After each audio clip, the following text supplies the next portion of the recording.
We've been talking about this powerful connection between our thoughts and actions and how they shape our lives. It really makes you think, doesn't it? Like, how much control do we actually have over our own reality? Right. It's made me look back on my own experiences and see how my thoughts played a role.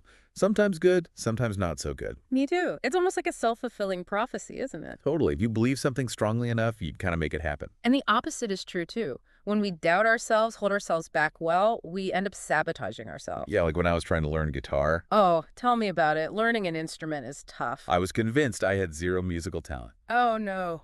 And guess what? I was terrible. But then I changed my thinking, started focusing on the joy of learning, and slowly I actually started to get better. You know, I think those opportunities were always there, but your mindset shifted, and suddenly you could see them. That's what I love about Nightingale's message. It gives us the power to change our thoughts and create a reality that we actually want. But let's face it, staying positive all the time, that's not realistic. It's tough. Life throws curveballs, we face It's challenges. not about pretending everything's perfect. Right. It's about developing a mindset that helps you get through those tough times. So we have to acknowledge the negative stuff but not get stuck there. Exactly. We accept what is, and then we take action to change it.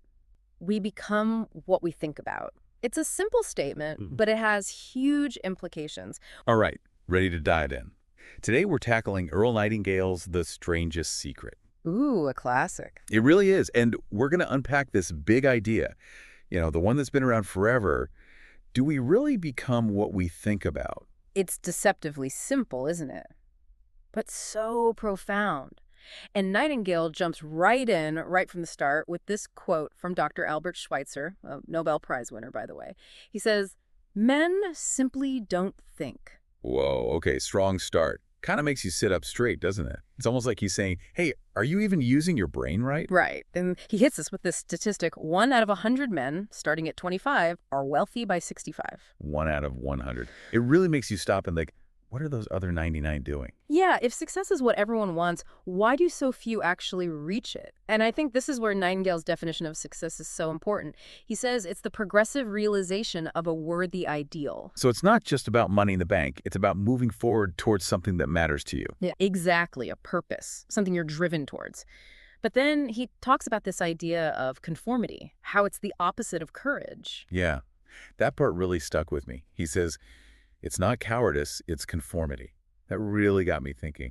Makes you wonder about all those subtle pressures to just follow the crowd, doesn't it? And how that keeps people from finding their own path, their own, like you said, worthy ideal.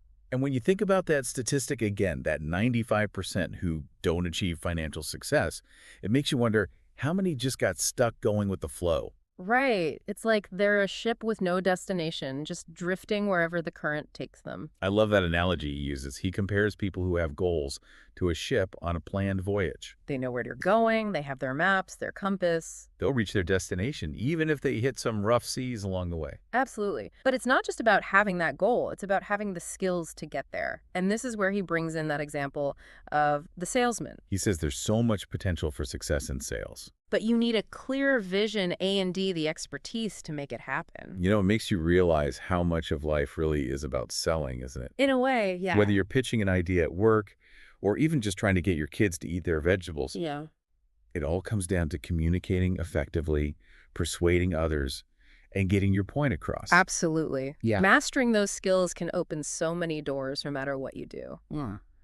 But okay, let's get to the heart of it.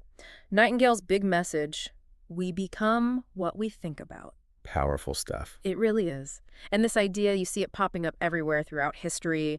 Marcus Aurelius, William James, they all seem to be saying the same thing. Our thoughts, they actually shape our reality. I know, it's almost scary when you stop and really think about it. Mm. But how does it actually work? He uses this analogy, compares our minds to fertile land. Oh, I love this one. Whatever you plant in that land, whether it's good or bad, that's what you'll harvest. Doubt, fear, negativity. Those are seeds too. Yeah, and they'll grow just like any other seed, unfortunately. But plant hope, courage, ambition. Those will grow too. Powerful imagery, right? You plant corn, you get corn. Plant negativity, you get... A whole bunch of problems. Exactly. And here's the thing. Our minds are probably even more fertile than any actual farmland, but we have this incredible tool, the power to create our own reality with our thoughts, and what do? We take it for granted. It's funny how that works, isn't it? The things that are most valuable, they're often free. Like love, connection, our own abilities, we don't always appreciate them because they don't come with a price tag. It's like we need to see that dollar amount to believe something's truly valuable. But our minds, this amazing tool we have access to every day, it's free, so we underestimate it. Totally. So how do we actually tap into that power? Well, Nightingale gives us some really practical advice. First, get specific. Define that goal, something you really want. Then, really picture achieving it. See it, feel it, believe it's already yours. And anytime those negative thoughts come creeping in, replace them with that vision of success. It's like weeding out the bad plants and making room for the good stuff to grow. But here's the catch. We can't just sit around and wish for things to happen. Daydreaming won't get us there, right? We need to take action consistently. That's why he suggests that 30-day challenge. Try it out. Really commit to these principles for a whole month. See what happens. Yeah, like a little experiment, a personal test run.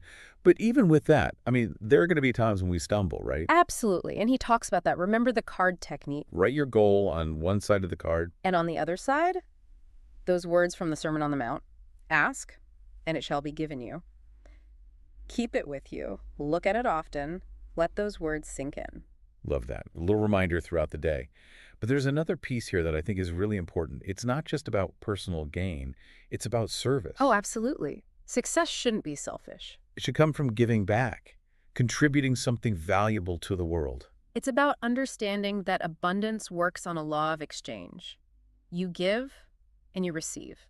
Which leads us to that analogy of money as a yardstick. Oh, yeah. He says, money is the yardstick that measures the service you render. You can look at any street and get a sense of what level of service is happening just by looking around. What do you mean, like noticing the businesses and how people treat each other? Exactly. Are the businesses thriving? Do the houses look well kept? Are people interacting in a positive way? It all points to how much service is being exchanged within that community. Huh, interesting. So the more service there is, the more prosperous the community will be. That's the idea. But he makes it clear that this law, it has to be based on genuine value. You can't trick people into giving you abundance. So no sneaky shortcuts or shady schemes. Nope. It has to come from a place of genuine contribution. Got it. So you got to really provide something of value. He says, if you believe you can enrich yourself by deluding others, you can only end by deluding yourself. It might take a while, but eventually the truth comes out. Like what goes around comes around. You try to cheat the system, it'll teach you right back. He puts it this way. We may avoid the laws of man, but there are greater laws that cannot be broken. There's a natural order to things. We can't escape the consequences of our actions forever. Exactly. But he does give us some really practical steps to put this principle into action. Okay, let's hear them. What are the steps? First, set a definite goal.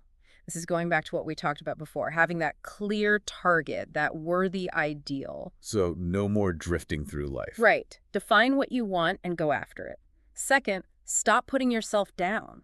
Negative self-talk will kill your chances of success. Oh, I'm guilty of that one. We all are, to some degree. But we need to believe in ourselves and what we're capable of. So more positive self-talk. Got it. What's next? His third step is to focus on the reasons why you can be successful, not on why you can't.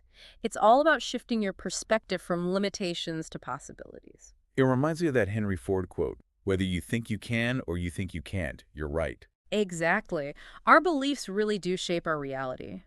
Number 4 is to really dig into your past and try to figure out where you first got the idea that you couldn't be successful. So those negative beliefs we have, they usually come from somewhere. Often they're rooted in childhood experiences or things people told us. Like those negative tapes that just play on repeat in our heads. We need to figure out where they came from so we can stop them. Exactly. His 5th step is to change the image you have of yourself by writing a description of the person you want to be. You mean like visualize our ideal self? Yes. And then act like that person. Embody those qualities. So we can't just think our way to success, we have to actually live it. Oh. Okay, I like that. What's the final step? The final step is to, and I'm quoting him here, live this new way, and the floodgates of abundance will open and pour over you more riches than you may have dreamed existed. Wow, that's inspiring. He emphasizes that these principles will lead you to a life that's calm, cheerful, and successful. Sign me up. But let's be real, this probably takes work. Oh, absolutely. It takes effort and commitment. It's not a magic bullet. That's why he encourages us to start with a 30-day test. It's a good time frame to experiment and see if it works for you. Kind of like a trial run. But what about those times when things get tough, and those negative thoughts start creeping back in? He knows that will happen. He says, if you should fail during your first 30 days, by that I mean suddenly find yourself overwhelmed by negative thoughts, you've got to start over again from that point and go 30 more days. So it's not about being perfect. It's about not giving up. He says, gradually your new habit will form until you find yourself one of that wonderful minority to whom virtually nothing is impossible. So we got to retrain our brains, swap out the old negative thoughts for new, positive ones. What are some ways to do that? Well, there's that card technique we talked about. Keep it with you, read it regularly, and let those words sink in. Like a positive affirmation. Right. And he also suggests reading inspirational books. Surrounding yourself with positive messages is so important. It's like creating a more supportive environment for your mind. Exactly. And above all, he says to stay calm and cheerful throughout the process. Don't sweat the small stuff. Focus on your goal. I like that. Stay calm and cheerful. It sounds like a recipe for a happy life, and a successful one too. We have way more power to shape our reality than we realize. We can choose to focus on fear and doubt, or we can choose to focus on hope and possibility. And that choice makes all the difference. It really does. And while material success is often a natural outcome, I think Nightingale is really emphasizing that true wealth is about finding joy, peace, and fulfillment. It's about living a life that's meaningful and aligned with your values. He says life should be an exciting adventure. It should never be a bore. I love that. Nightingale's message isn't just about individual success. It's about making the world a better place. He challenges us to see that our own prosperity is connected to the prosperity of others. When we contribute to the well-being of others, we all benefit. It's about creating a more harmonious world for everyone. It's a powerful message of hope, and I think it's especially important in today's world. I agree. What seeds are you planting in your own mind? Are you cultivating thoughts of fear and doubt? Or are you nurturing seeds of hope, possibility, and success? And remember, what you plant is what you'll harvest. You have the power to create a truly amazing life. It's really interesting how Nightingale takes all these deep philosophical ideas and connects them to success and wealth. Yeah, he's not afraid to talk about money, but he does it in such a thought-provoking way. He kind of flips the script on that whole idea that success just equals making money. Right. Instead, he's saying making money is a result of success. And success, that comes from the service you provide. So it's not about chasing those dollar signs. It's about creating value and contributing to the world. Exactly. And he uses this great analogy to explain it, that imagine someone sitting in front of a stove demanding heat, but they won't put any wood in. That's not how it works. Nope. You got to provide the fuel to get the warmth. In the same way, you got to provide the service to get that financial abundance flowing. Okay, so put away those get-rich-quick schemes, folks. This is about offering real value. Absolutely. Solving problems, meeting a need that's out there in the world. And he emphasizes this with that idea of mutual exchange, right? Yes. He says, prosperity is founded upon a law of mutual exchange. So, when you help others prosper, you naturally prosper in return. It may not come directly from them, Right. but it will come. I like that. It's like this universal give and take. Exactly. You can't just take. You got to give back, too. And once you understand this law, he says you can actually predict your own future. Kind of wild, isn't it? Want more, give more. Want less, give less. Simple as that. It's empowering. Yeah. We're not just victims of circumstance. We can create our own reality. And he takes it even further. He says you can tell the level of service on any street just by looking at it. Really? How? Look around. Are the businesses thriving? Do the houses look cared for? Are people being helpful to each other? I never thought of it like that. All of that points to how much service is being exchanged in that community. So it's like a social barometer of sorts. Exactly. The more service, the more prosperous the community will be. That's fascinating. But he makes it clear, this whole exchange has to be based on real value, no trickery. Right, you can't fool people into prosperity. Got it. So no manipulation. It has to come from a genuine place. He says, if you believe you can enrich yourself by deluding others, you can only end by deluding yourself.